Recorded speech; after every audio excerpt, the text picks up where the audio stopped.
আমাদের নেতাকে, আমাদের মুসলিম উম্মার নেতাকে মৌলভী হযরত মুহাম্মদ সাল্লাল্লাহু আলাইহি সাল্লাম ওনার আদর্শকে বুকে ধারণ করে আমরা আগামী দিনে বাংলাদেশের রাজনীতি করে যাব ইনশাআল্লাহ। জনাব শরীফ ওসমান বিন হাদিকে নিয়ে লেখা গানটি যখন গাচ্ছিলেন তখন বারবার শরীফ ওসমান হাদির চেহারাটা চোখের সামনে ভেসে আসছিল এবং তার যে অবদান এবং এরকম সাহসী একজন ব্যক্তি আমাদের মাঝ থেকে চলে গেলেন, এটা আমাদের দেশের জন্য নিঃসন্দেহে বিশাল বড় একটা ক্ষতির কারণ হয়ে দাঁড়াবে। তারপরেও শরীফ ওসমান বিন হাদি যে কথাগুলা বলে গিয়েছেন সেগুলা এখন আমরা চির শ্রদ্ধা ভরে স্মরণ রাখি। তার যে নীতি এবং আদর্শ, এই আদর্শ নিয়েই কিন্তু বাংলাদেশ জাতীয়তাবাদী দলের রাজনীতি আমরা করে আসছি। শরীফ ওসমান বিন হাদি অনেকবার বলেছেন বিভিন্ন বক্তব্যে শহীদ প্রেসিডেন্ট জিয়াউর রহমানের আদর্শকে তিনি অনুসরণ করতেন, দেশনেত্রী বেগম খালেদা জিয়া আদর্শকে তিনি অনুসরণ করতেন এবং খালেদা জিয়ার তার মাথায় হাত বুলিয়ে দিবে এই স্বপ্নটিও তিনি দেখতেন।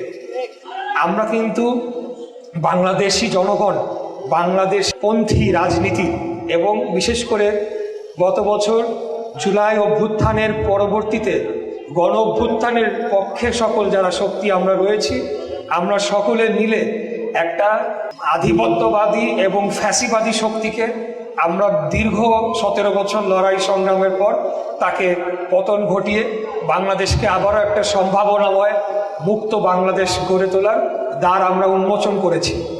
আমাদের নেতাকে, আমাদের মুসলিম উম্মার নেতাকে মৌলভী হযরত মুহাম্মদ সাল্লাল্লাহু আলাইহি সাল্লাম ওনার আদর্শকে বুকে ধারণ করে আমরা আগামী দিনে বাংলাদেশের রাজনীতি করে যাব ইনশাআল্লাহ।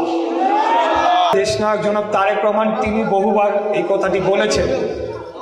আমাদের নেতা শহীদ রাষ্ট্রপতি জিয়াউর রহমান উনি আমাদের বাংলাদেশের সংবিধানে বিসমিল্লাহির রহমানির রহিম এবং সর্বশক্তিমান আল্লাহর উপর আস্থা রাখিয়া এই কথাগুলো তিনি যুক্ত করেছেন এবং মুসলিম বিশ্বের যে সকল রাষ্ট্রগুলো ছিল ওনার যে অল্প কয়েক 2-3 বছরের যে তিনি প্রেসিডেন্ট হিসেবে ছিলেন, মুসলিম বিশ্বের একজন নেতা হিসেবে তিনি আবির্ভূত হয়েছিলেন, বাংলাদেশকে গৌরবার্জন একটা জায়গায় তিনি নিয়ে গিয়েছিলেন যে বাংলাদেশও পারে। তা আমরা সেই জায়গা থেকে বহু দূরে সরে গিয়েছিল। খুনি স্বৈরাচারী ফ্যাসিস্ট হাসিনা যে একজন খুনি, তিনি বাংলাদেশের মাটিতে গণহত্যা সংগঠিত করেছেন এবং সেই মামলায় রায় হয়ে এখন ফাঁসির দণ্ডে দণ্ডিত হয়ে পলাতক হয়ে বিদেশ থেকে আমাদের ভাইদেরকে হত্যার নির্দেশ দিচ্ছেন, যারই অন্যতম আরেকজন শিকার হয়েছিলেন আমাদের ভাই শরীফ ওসমান বিন হাদি। আমি আজকে অন্য কথা বলতে চাই না, আমি এলাকার সমস্যা এবং অন্যান্য যে সকল বিষয় রয়েছে সেগুলো নিয়ে আরেকদিন এসে আপনাদের সাথে কথা বলে যাব। আমাদের এই এলাকার সমস্যাগুলো ইতিমধ্যে আমরা চিহ্নিত করতে পেরেছি, সেই সমস্যাগুলো নিরসনে আমরা কাজ করে যাব এবং আপনাদের থেকে আরও শুনবো যে আরও কি সমস্যা রয়েছে সেগুলো কিভাবে আমরা সমাধান করতে পারি এর বাইরে গিয়েও।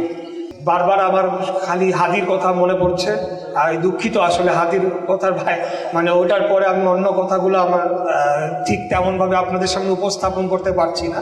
তবে হাদির দেশপ্রেম নিঃসন্দেহে বাংলাদেশের জনগণকে অনুপ্রাণিত করেছে এবং যুগের পর যুগ যতদিন বাংলাদেশ থাকবে আমি বিশ্বাস করি যেভাবে শহীদ রাষ্ট্রপতি জিয়াউর রহমানের স্বাধীনতার ঘোষণার মাধ্যমে চিরকালের জন্য বাংলাদেশের জনগণের এবং ইতিহাসের স্থান করে নিয়েছিলেন, তেমনিভাবে তারই পথ অনুসরণ করে আমাদের ভাই, ছোট ভাই, তাকে আমি চিনতাম, আমার সাথে কথাও হয়েছিল অনেকবার, তাকে যে নির্মমভাবে এই খুনিরা, এই আধিপত্যবাদীরা যারা আমাদের দেশকে একটা দাস রাষ্ট্র হিসেবে রেখে দিতে চায়, আমাদেরকে একটা প্রজা রাষ্ট্র হিসেবে তারা প্রতিষ্ঠা করতে চেয়েছিল এবং করেও ছিল 17 বছর যাবৎ, সেখান থেকে বেরিয়ে এসে একটা শক্তিশালী গণতান্ত্রিক এবং স্বাধীন সার্বভৌম রাষ্ট্র হিসেবে বাংলাদেশকে এই ভূখণ্ডে আগামী দিনে প্রতিষ্ঠা করার জন্য আমরা কাজ করে যাব এবং আমরা শরীফ ওসমান বিন হাদিকে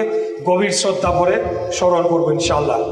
আর বক্তব্য দীর্ঘায়িত না করে আবারও আপনাদেরকে ধন্যবাদ জানিয়ে এবং আপনাদের প্রতি কৃতজ্ঞতা পোষণ করে আমার বক্তব্য এখানে শেষ করে আপনাদের থেকে বিদায় নিচ্ছি। খোদা হাফেজ। বাংলাদেশ জিন্দাবাদ। আল্লাহ হাফেজ, সবাই ভালো থাকবেন। আসসালামু আলাইকুম।